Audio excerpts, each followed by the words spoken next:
오늘은 종교개혁의 발생과 우리에게 남겨진 유산이라는 큰 제목 하에 세 번째 시간입니다.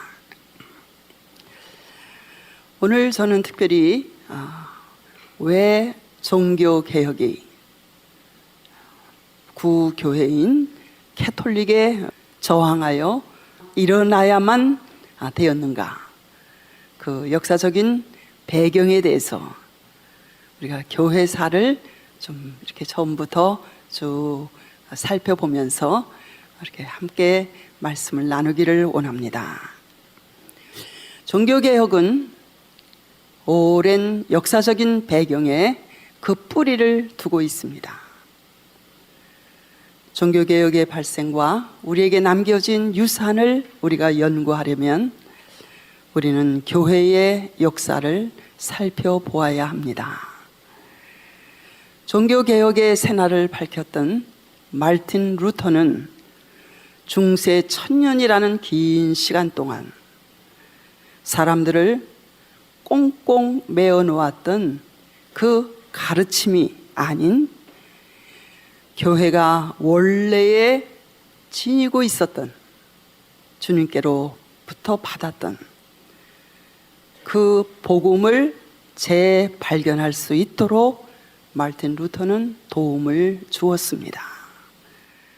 초대교회가 1세기 교회가 먼저 받았고, 그리고 그 가운데 서서 많은 고난과 박해 속에서도 지켜온 그 복음을 다시 발견할 수 있도록 종교개혁자들은 도움을 주었던 것입니다. 2000년의 교회 역사를 통하여 나타난 위대한 힘은 하나님의 섭리입니다. 그러므로 교회 역사는 사람들이 만들어 나가는 것이 아니라 성령의 역사이며 인류 역사의 주관자 되시는 하나님께서 수많은 사람들과 사건들을 통해서 하나님의 크신 계획과 섭리 속에서 인류의 역사를 진행하시고 하나님의 정하신 뜻을 이루어 나가시는 것입니다. 2000년의 교회 역사를 통해서 인간의 수많은 실패와 오류가 있었음에도 불구하고 교회는 그리스도께서 자신의 생명을 내어주신 그리스도의 몸이기 때문에 시대를 따라 그분의 섭리와 뜻 가운데서 새롭게 갱신해 나가시는 그러한 역사를 지금까지 이루어 오셨습니다. 그것은 그리스도께서 그의 몸된 교회를 초자연적인 방법으로 돌보시기 때문인 것입니다. 신약 성경에는 교회의 중요성에 대해서 강조하는 말씀들이 여러 군데 기록되어 있습니다.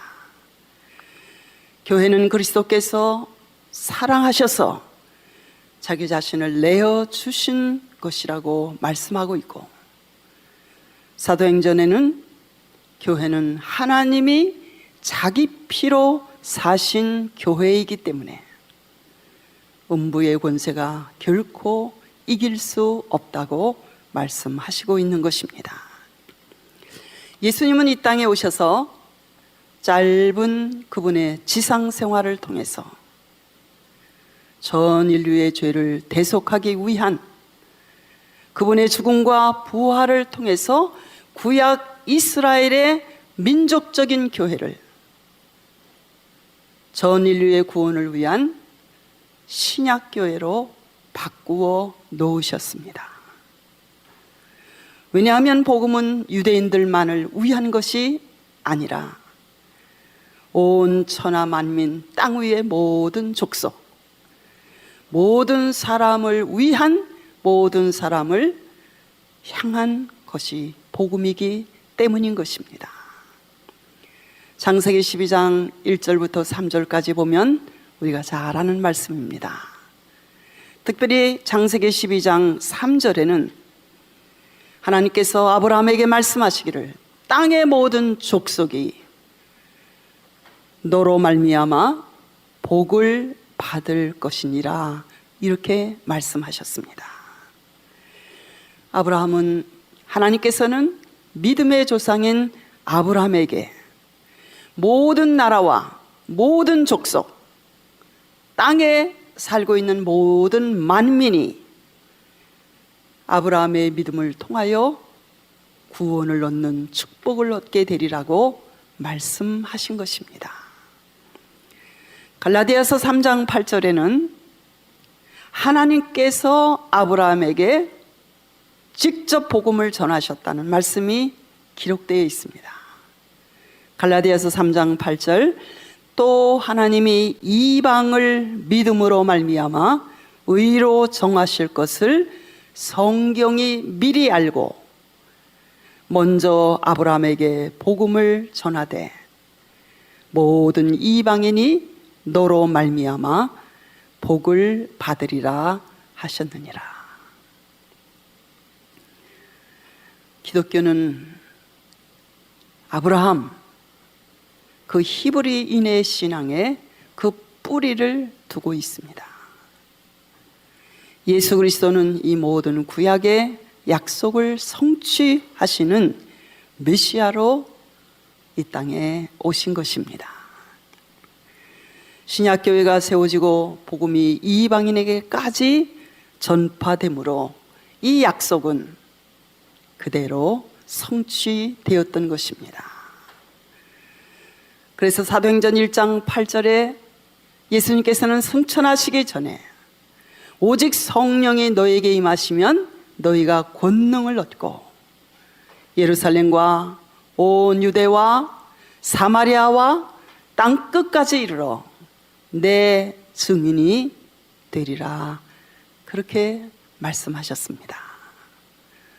예수님은 복음의 범위를 유대인에게 국한시키신 것이 아니라 내 아버지의 약속하신 성령을 받아 너희는 예루살렘과 유대라는 울타리를 넘어 사마리아와 온 땅끝까지 이르러 이 구원의 복음, 생명의 복음을, 아브라함의 그 믿음의 뿌리를 둔 이 복음을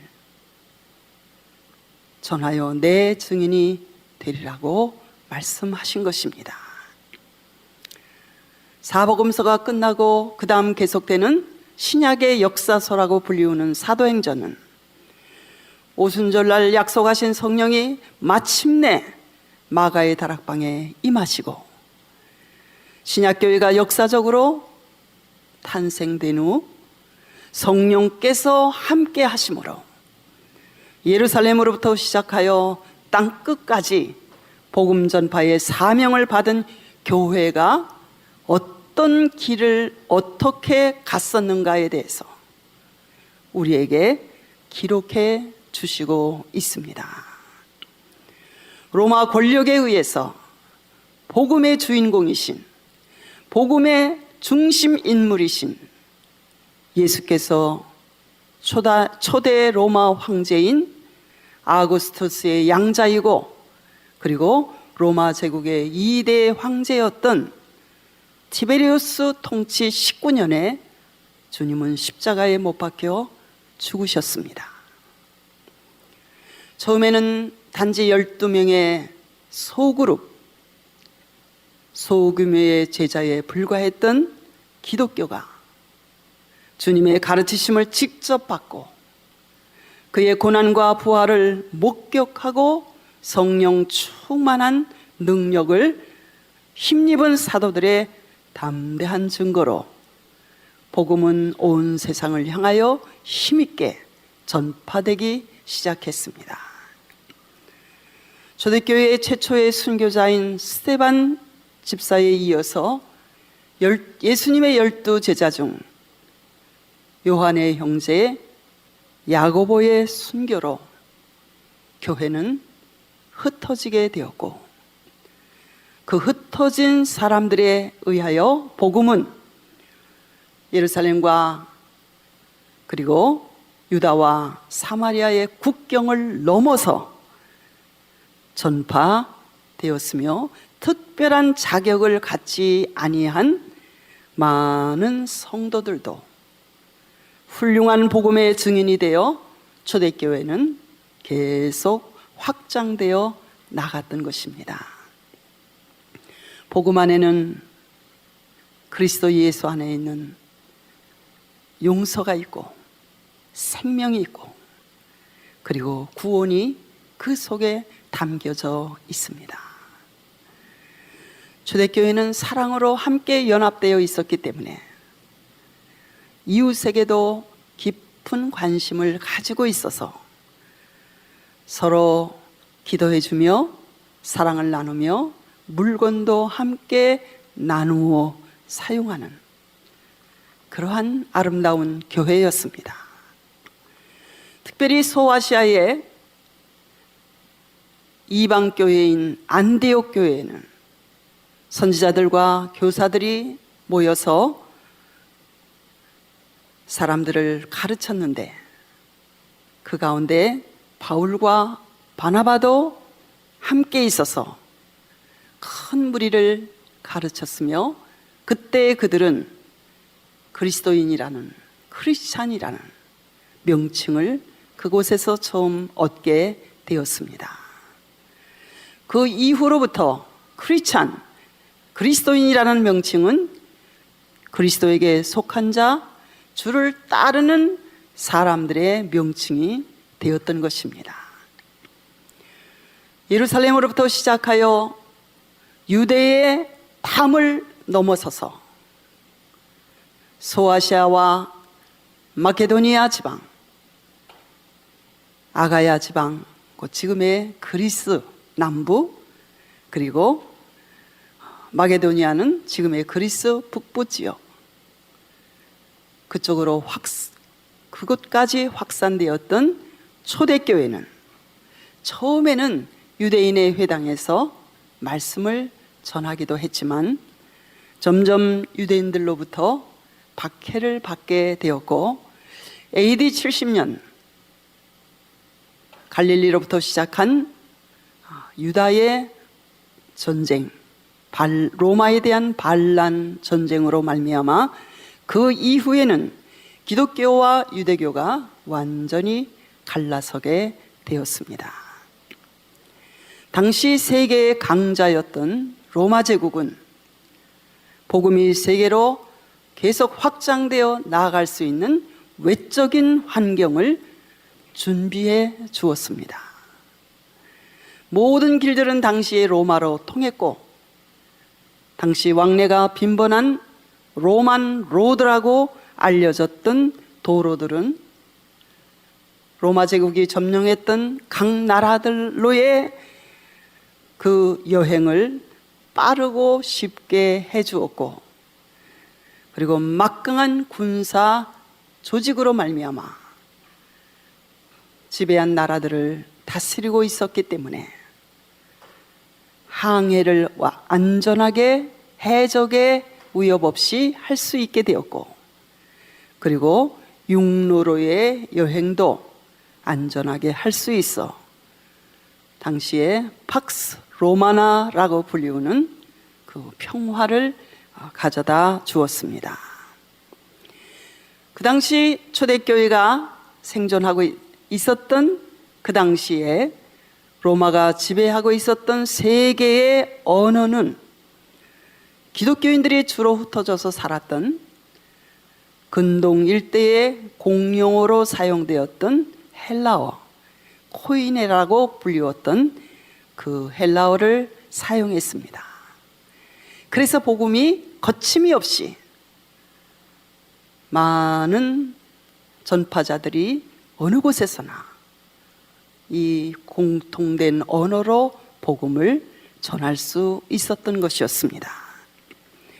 당시 로마 제국은 영국에서부터 저 아라비아에까지 뻗친 넓은 영토를 점령하고 있었습니다.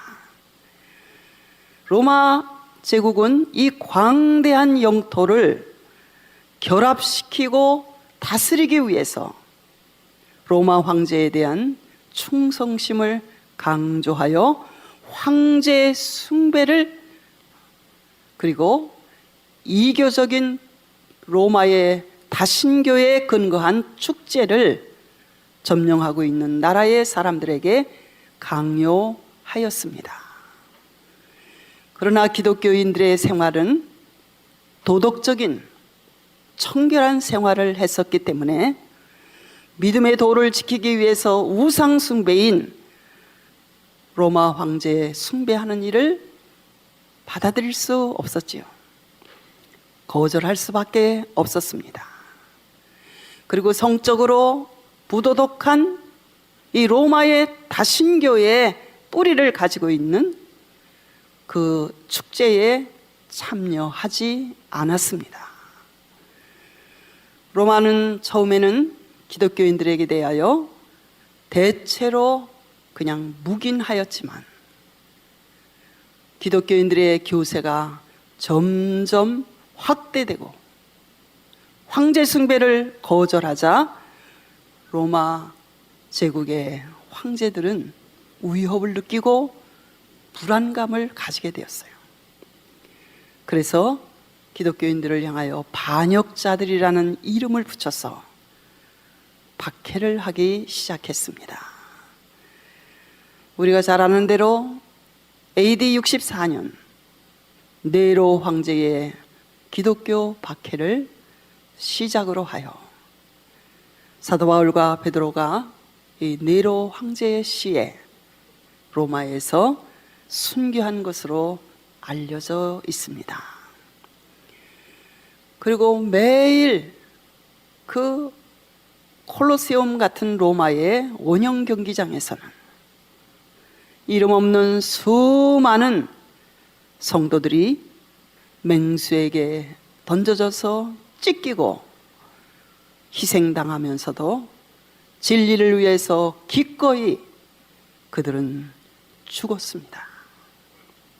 그 순교에 흘려진 피는 로마 제국을 복음화하는 교회의 씨가 되었던 것입니다.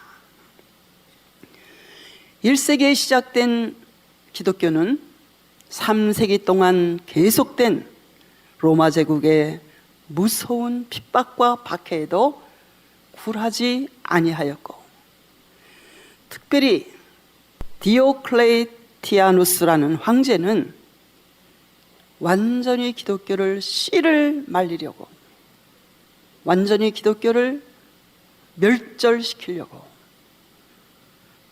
자기 가족 가운데서 기독교인이 있으면 다 색출해내서 처벌하는 그러한 극심한 핍박자로 그는 그리스도인들에게 고난을 주었습니다. 그럼에도 불구하고 복음은 로마 제국의 각 도시와 각 촌락을 향해서 계속 전파되어 나갔던 것입니다. 카타콤은 무덤들 가운데라는 의미의 단어입니다. 본래 무덤으로 사용하기 위해서 만들어진 지하 묘지예요. 로마시 근교에 있는 이 지하 묘지를 기독교인들은 그들이 유일하게 안전하게 몸을 숨기고 신앙생활을 유지할 수 있는 곳이 그곳이었기 때문에 지하 10m를 파고 내려가서 계속해서 그 지하를 파고 내려가 이 카타콤에서 그들은 익투스라는 물고기를 그리면서, 이 헬라어 익투스는 해석을 하면 예수 그리스도는 하나님의 아들 구세주이시다 라는 뜻입니다. 이 물고기 사인을 통해서 서로가 그리스도인임을 확인하며 아직 살아있음을 감사하며 교제하고 그 지하 묘지 안에서 집회를 가졌고, 그리고 그곳에서 살다가 묻혔던 그리스도인들이 많이 있었던 것입니다. 오직 믿음을 지키기 위해 자기의 목숨까지 포기하였던 그들은 이 카타콤이라는 햇빛이 들어오지 않는 그 어두운 지하 동굴 속에서 죽음의 공포를 정복하였고, 그리고 부활의 산 소망을 가지고 빛 가운데 살았던 사람들입니다. 극심한 박해 속에서 3세기 동안 겪었던 이 기간을 가리켜 교회의 영웅시대라고 일컫고 있는 것입니다. 이 박해 시간 동안에 살았던 뛰어난 지도자들이 많이 있었습니다. 개인적으로 예수님의 제자인 사도 요한에게 직접 가르침을 받았던 폴리캅 같은 지도자도 있었고, 그리고 이런 지도자들로부터 가르침을 받은 많은 교부들이 그 시대에 살면서 성도들에게 말씀으로 격려하고 위로하며 이 믿음에 굳게 설 것을 격려하였던 많은 지도자 교부들이 있었습니다. 대부분 그들은 모두 다 이때에 순교했습니다.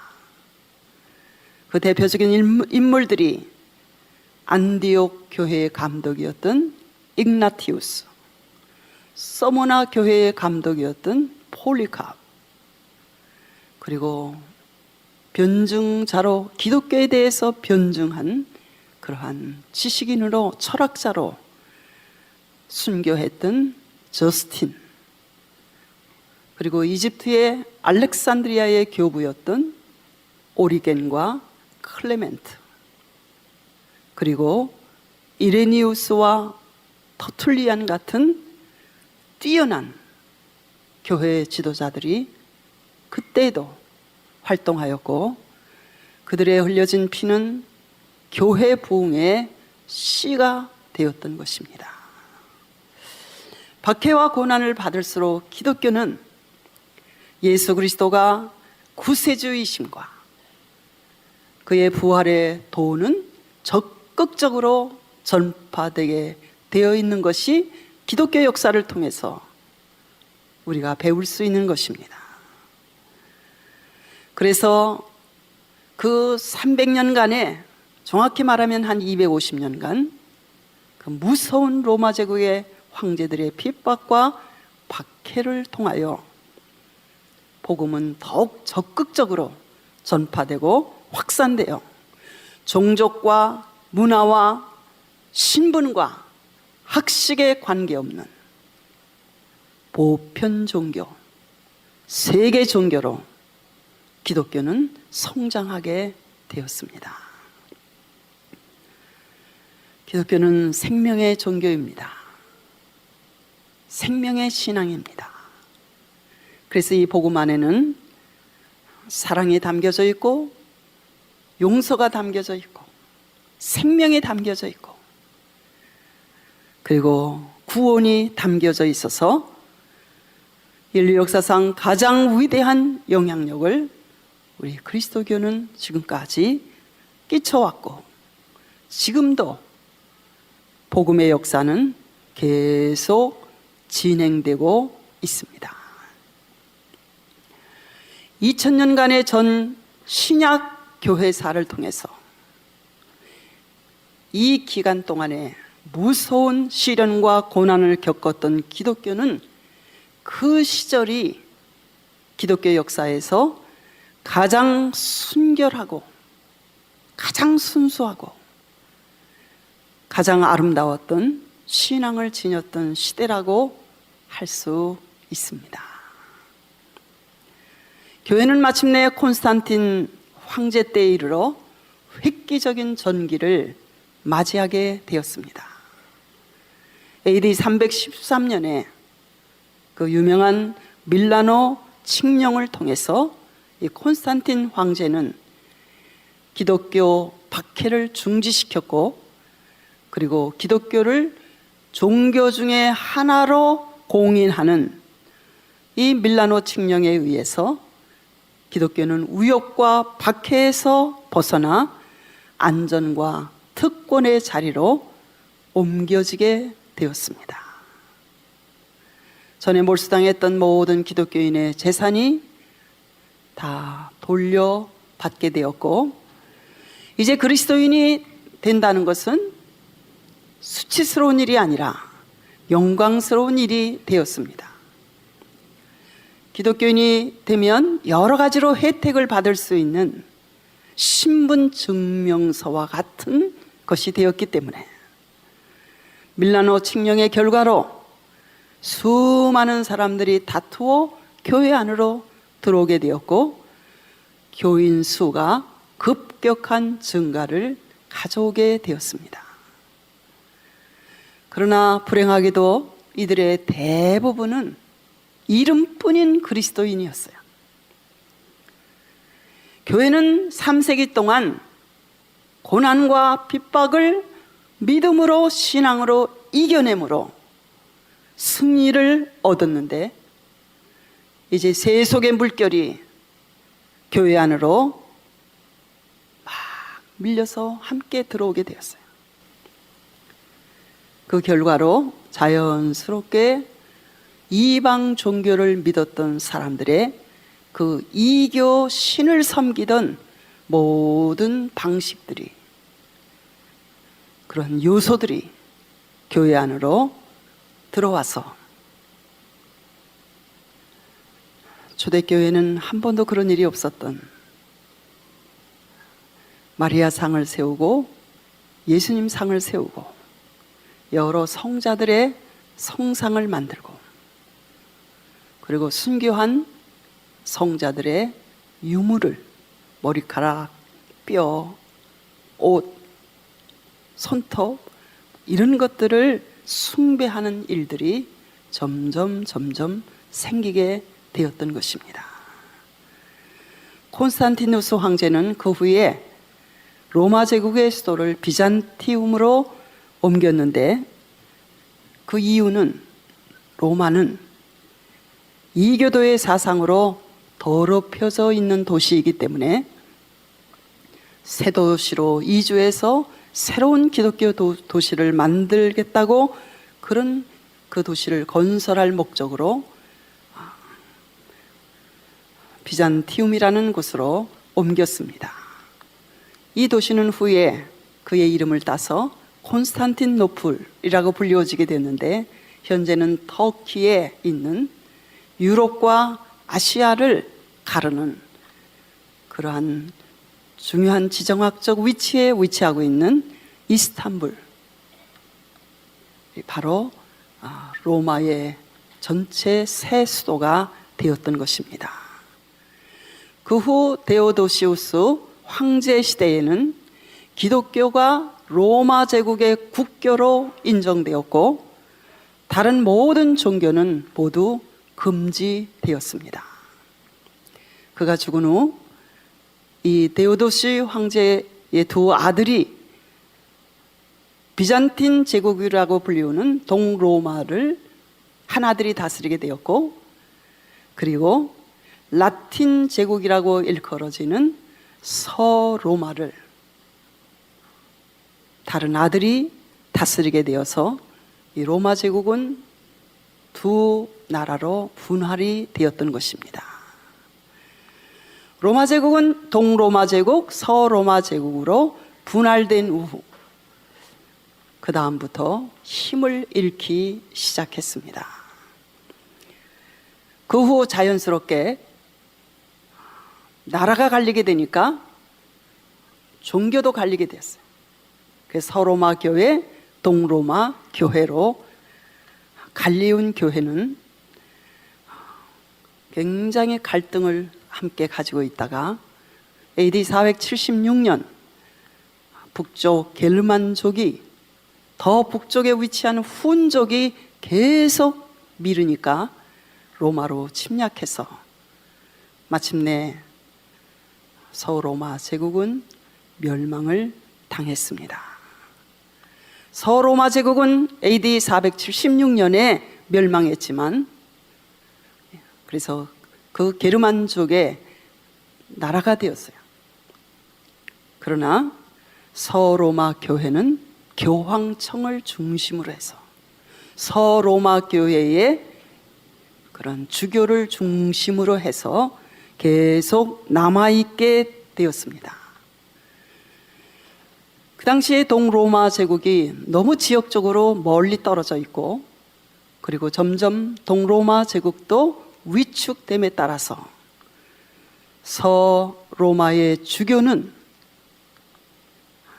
콘스탄틴 황제 때로부터 자기에게 외교적인 고난과 그리고 군사적인 고난까지 더불어 받게 되었다고 주장하면서 이제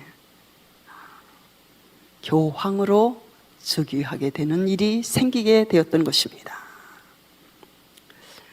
우리는 계속해서 다음 시간에 서로마 교회에서 등장한 교회와 캐톨릭 교회와 그리고 교황으로 말미암은 역사에 대해서, 어떻게 1세기의 초대교회와 박해와 핍박 속에서 그 고난을 믿음으로 이겨낸 교회와 이 중세교회가 어떻게 달라지게 되었나, 어떤 점에서 달라지게 되었나, 왜 종교개혁자들이 등장하게 되었는가, 이것에 대해서 말씀을 다음 시간에 나누기를 원합니다.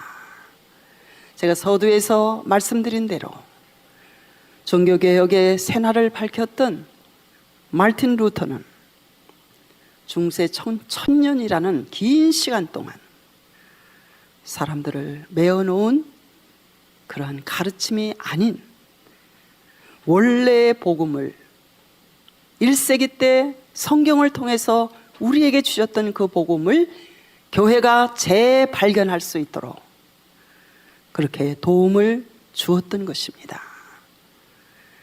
초대교회가 먼저 받았고, 그리고 그 가운데 서서 많은 고난과 핍박 속에서 지켜내온 그 복음을 마르틴 루터는 발견했고, 그리고 그것을 우리들에게 유산으로 남겨주었고, 우리는 그 믿음과 그 신앙을 다음 세대에게 잘 넘겨줄 책임이 우리에게 있는 것입니다.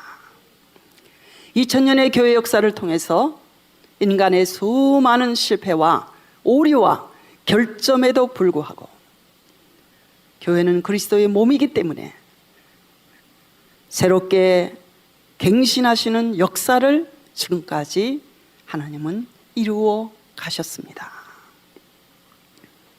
오래전 런던의 한 큰 신문사에서 오늘날 교회의 문제점이 무엇입니까? 라는 제목의 현상 논문을 모집한 일이 있었다고 합니다. 그때 많은 사람들이 응모했는데 그 중에 어느 젊은 목사님의 논문이 당선의 영광을 차지했습니다. 그 젊은 목사님은 오늘날 교회의 가장 큰 문제점이 무엇인가를 일반 대중과의 접촉이 부족합니다. 교회가 너무 냉랭합니다. 배타적입니다. 교육의 문제와 결함이 있습니다. 이런 내용을 하나도 지적하지 아니했다고 합니다. 오히려 오늘 교회의 가장 큰 문제점은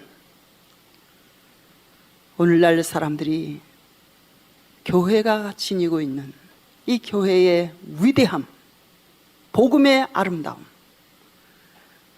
영광스러움, 그 생명의 능력을 올바르게 인식하지 못하고 오히려 의심하고 있는 것이 오늘날 교회가 지니고 있는 가장 큰 잘못이라고 지적하였다는 것입니다.